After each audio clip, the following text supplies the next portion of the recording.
Hello, welcome all of you. आज के इस वीडियो में D entrance exam 2018 complete linear algebra के क्वेश्चन सॉल्व करेंगे। इसमें कुछ क्वेश्चन है वो इनर प्रोडक्ट के हैं, कुछ क्वेश्चन है वो आइगन वैल्यू फाइंड आउट करने के लिए हैं, और कुछ क्वेश्चन है उसमें अपन को बताना है कि स्पान और परब से रिलेशन जैसे क्वेश्चन है। तो आइए हम इसमें एक एक करके सभी क्वेश्चन को देखते हैं, और इसके आगामी वीडियो में हम जो न्यूमेरिकल एनालिसिस है या पार्शियल डिफरेंशियल इक्वेशन है, इस प्रकार से वन बाय वन सारे सब्जेक्ट के क्वेश्चंस को देखेंगे। आप कंटिन्यू देखते रहिए। अभी जो क्वेश्चन है वो क्या है कि if X Y is an orthonormal set in an inner product space then the value of norm of X minus Y plus norm of X plus Y. यानी कि अपने को ऑर्थोनॉर्मल सेट दिया गया है इनर प्रोडक्ट स्पेस में, और अपन को वैल्यू फाइंड आउट करनी है नॉर्म में। तो अपन को सबसे पहले पता होना चाहिए कि इनर प्रोडक्ट और नॉर्म में क्या रिलेशन होता है और ऑर्थोनॉर्मल सेट है इसका क्या यूज है। तो अपन को तीन चीजें यहाँ पे, ऑर्थोनॉर्मल सेट, इनर प्रोडक्ट और नॉर्म, इन तीनों का क्या रिलेशन है और एक्स वाई का ऑर्थोनॉर्मल होने से अपन को क्या बेनिफिट है, इसके बेसिस पे हम बताएंगे कि norm of X minus Y plus norm of X plus Y कैसा होगा। तो देखते हैं। जैसे कि अपन को पता है कि एक्स वाई कोई ऑर्थोनॉर्मल सेट होता है, तो क्या अपन जानते हैं कि इनर प्रोडक्ट बोलने का मतलब ये है कि कोई वेक्टर स्पेस है वी, और इसमें ये इनर प्रोडक्ट को डिनोट करते हैं अपन। कहीं ऐसा लिखा होता है कुछ बुक्स में इसको ऐसे डिनोट करते हैं, तो उससे कोई फर्क नहीं पड़ता। यहाँ पे कुछ ए नंबर मान लेते हैं और यहाँ पे कुछ बी मान लेते हैं। तो अपन को पता है कि V be an inner product space, then हम जानते हैं कि नॉर्म और इनर प्रोडक्ट स्पेस में क्या रिलेशन है, कि तब नॉर्म फंक्शन है वो वी से आर पे, नॉर्म हमेशा एक रियल वैल्यूड फंक्शन होता है, उसकी कोई वैल्यू आएगी उसको डिनोट करते हैं, इसका मतलब डबल मोड टाइप इस प्रकार से इसका नोटेशन होता है। तो नॉर्म ऑफ यू इक्वल्स होता है square root of inner product, यानी कि नॉर्म ऑफ एक्स लिखेंगे तो inner product of X comma X का स्क्वायर रूट, इस प्रकार से। तो ये नॉर्म और इनर प्रोडक्ट में रिलेशन था। अब अपने को गिवन है कि जो एक्स कोमा वाई है वो कैसा है, एक ऑर्थोनॉर्मल सेट है। ऑर्थोनॉर्मल सेट बोलने का मतलब कि उसके अंदर जितने भी मेंबर हैं वो सारे के सारे कैसे हैं, ऑर्थोनॉर्मल है। और कोई वेक्टर ऑर्थोनॉर्मल तब होता है जब वो ऑर्थोगोनल हो और उसका मैग्नीट्यूड क्या है, वन, यानी यूनिट वेक्टर हो जाए। यानी कि ऑर्थोनॉर्मल बोलने का मतलब है कि वो सेट ऑर्थोगोनल होना चाहिए और यूनिट वेक्टर। अब ऑर्थोगोनल का क्या मतलब होता है, ऑर्थोगोनल बोल दो या फिर ऐसे बोल सकते हैं कि दो वेक्टर यू और वी ऑर्थोगोनल है किसी वेक्टर स्पेस वी में, अगर उनका इनर प्रोडक्ट क्या आ जाए जीरो, यानी कि वो परपेंडिकुलर है। ऐसा अपन डिनोट कर सकते हैं कि यू और वी कैसे है, परपेंडिकुलर है, तो उनको अपन ऑर्थोगोनल बोलते हैं। तो अपने को ऑर्थोनॉर्मल सेट चाहिए, इसका मतलब वो कैसे है, परपेंडिकुलर है, और उनका जो मोड है यानी कि यूनिट वेक्टर है, उनका मोड क्या है, वन है। तो अब हम इससे norm of X minus Y plus norm of X plus Y की वैल्यू फाइंड आउट करते हैं। तो अपने को गिवन है कि एक्स और वाई कैसे हैं, ऑर्थोनॉर्मल वेक्टर है, ये अपने को गिवन है। तो जब ऑर्थोनॉर्मल है तो इसका मतलब क्या होगा कि नॉर्म ऑफ एक्स वाई क्या होगा, जीरो होगा, और नॉर्म ऑफ जो norm of sorry inner product of X Y क्या आएगा, जीरो, क्योंकि एक्स वाई किस में है, ऑर्थोनॉर्मल इनर प्रोडक्ट में। तो इनका इनर प्रोडक्ट क्या हो जाएगा, जीरो, और इनर प्रोडक्ट ऑफ एक्स और एक्स क्या आएगा, वन, क्योंकि यूनिट वेक्टर होना चाहिए ऑर्थोनॉर्मल इस वजह से, और वाई वाला भी क्या आएगा, वन होएगा। अब अपने को फाइंड आउट करना norm of X plus Y, जो कि अभी हमने फॉर्मूला देखा था कि norm of U equals to क्या होता है, square root of U inner product u।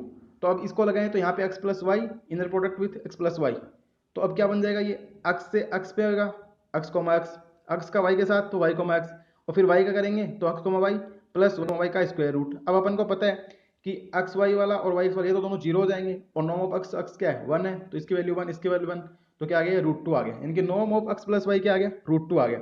इसी प्रकार से हम अगर norm of X minus Y find out करें तो उसकी वैल्यू क्या आएगी, norm of X minus Y, same उसी प्रकार से लिख देंगे, एक्स माइनस वाई के साथ इनर प्रोडक्ट और इसका स्क्वायर रूट लेंगे, तो ये भी X comma X minus X minus X comma Y plus Y comma Y, तो ये वाली वैल्यू जीरो, ये वाली वैल्यू जीरो, और ये वन है और ये भी वन है, तो इसकी वैल्यू भी क्या आ गई, रूट टू आ गई। ये वन क्यों है, क्योंकि यूनिट वेक्टर, ये वन है क्योंकि यूनिट वेक्टर है, और ये जीरो इसलिए क्योंकि ये कैसा है, ऑर्थोनॉर्मल सेट है।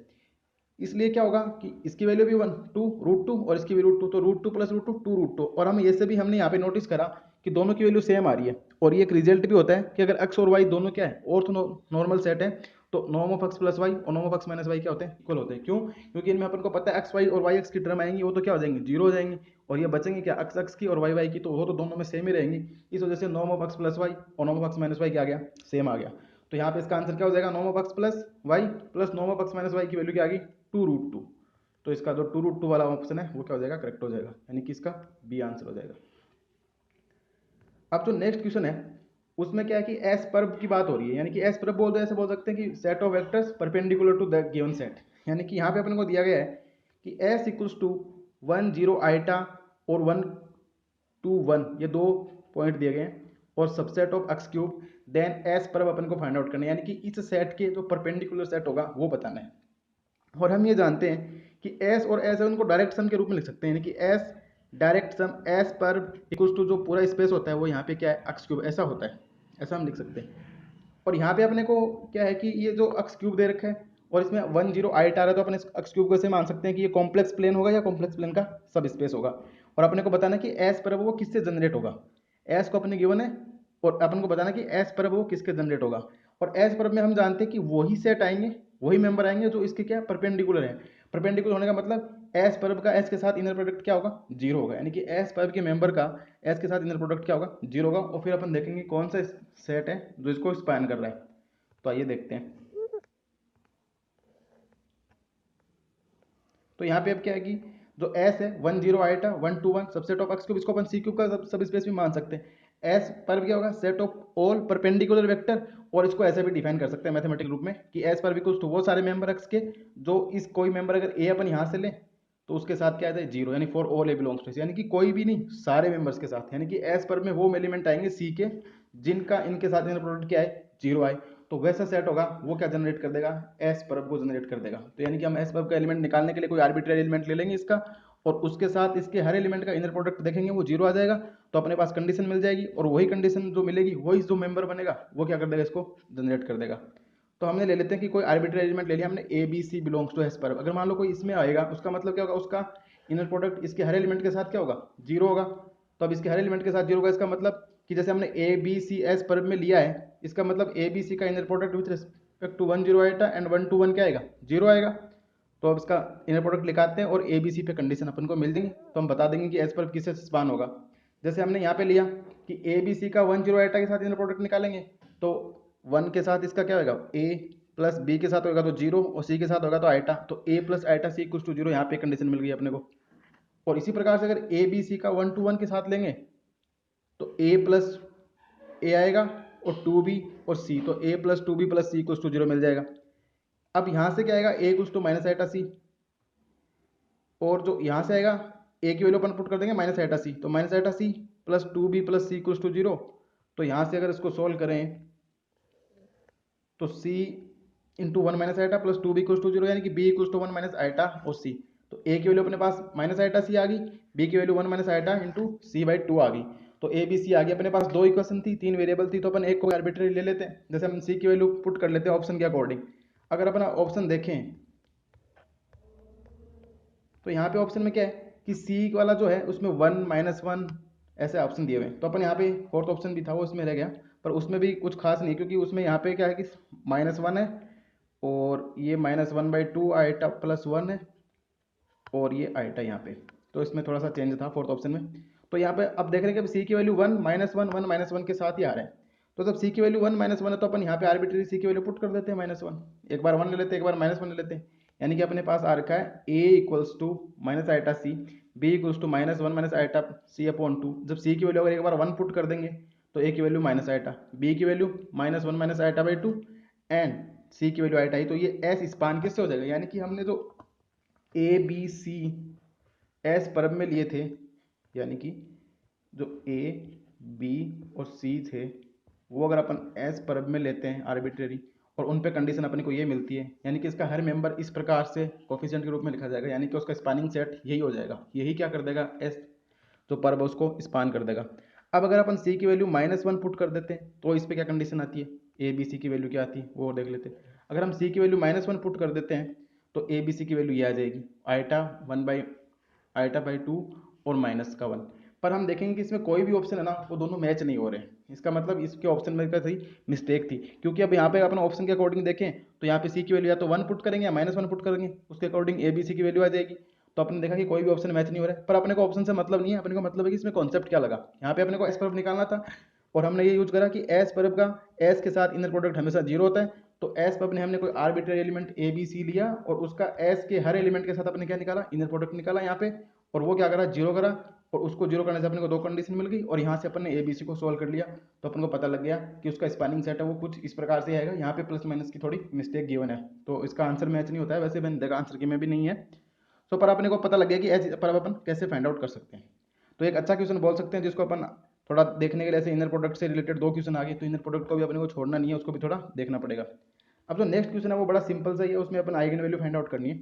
वो क्वेश्चन क्या है कि एक गिवन मैट्रिक्स है 2 × 2 की, कि A 2 1 b is matrix with eigenvalue अपन को गिवन है, then the value of A and B.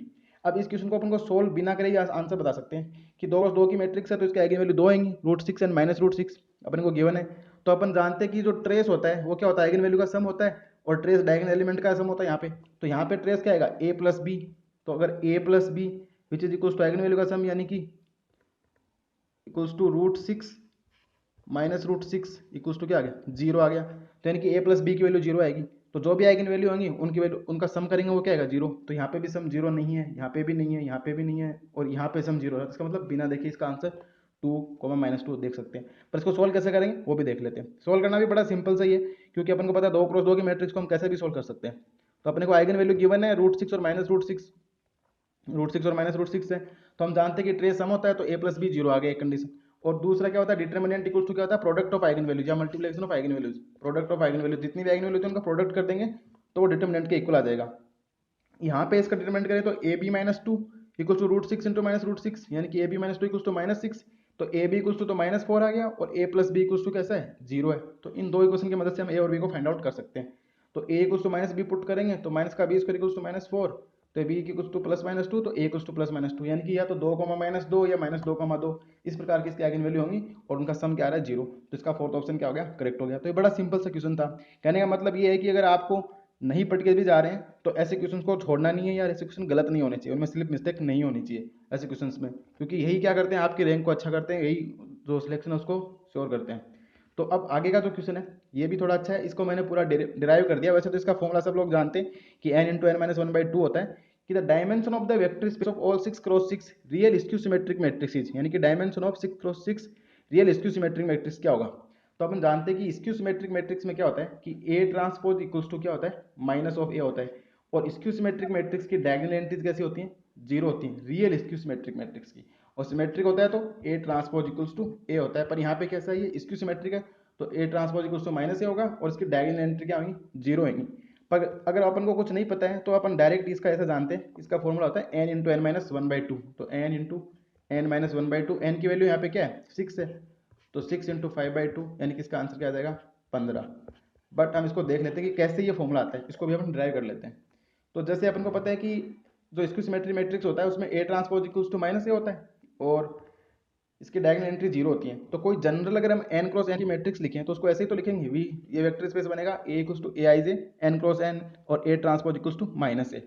तो अपन को निकालना है कि रियल स्क्यू सिमेट्रिक मैट्रिक्स है 6 × 6 की, उस वेक्टर स्पेस की डायमेंशन क्या होगी। तो अगर इसको देखें हम, तो अपन इसको देखें तो हम जानते हैं कि n × n की मैट्रिक्स अगर लें तो उसकी एंट्री इस प्रकार लिखे जाएंगे, A11 तो आएगा नहीं क्योंकि डायगोनल एंट्री क्या आएंगी, सारी की सारी 0, तो A12 A13 A1n।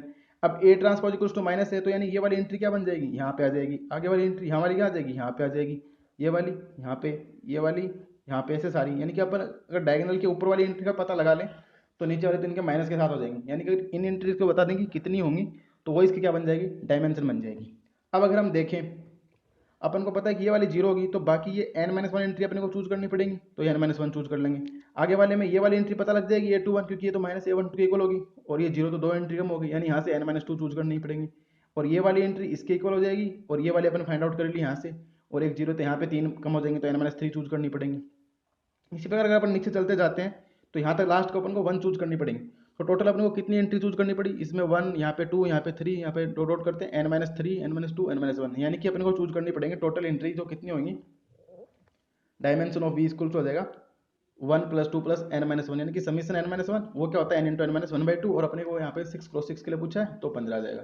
तो ये सिंपल सा क्वेश्चन बोल सकते हैं। कहने का मतलब ये कि अपने को कोई भी सिंपल सा क्वेश्चन है वो छूटना नहीं चाहिए, अपने को सारे क्वेश्चंस करने हैं जो ऐसे लगे कि हाँ ये तो इजी सा ही है, या अपन को देख देख के भी कर सकते हैं कि यार कौन सा इजी है कौन सा हार्ड है। तो मतलब कुछ क्वेश्चंस ऐसे गिवन होते हैं जो अपन आसानी से कर सकते हैं, और आप अगर पेपर एनालिसिस देखेंगे तो आपको पता लग जाएगा कि लगभग 20+ क्वेश्चन अगर हम 50 में से सही कर देते हैं तो अपना नंबर श्योर हो जाता है।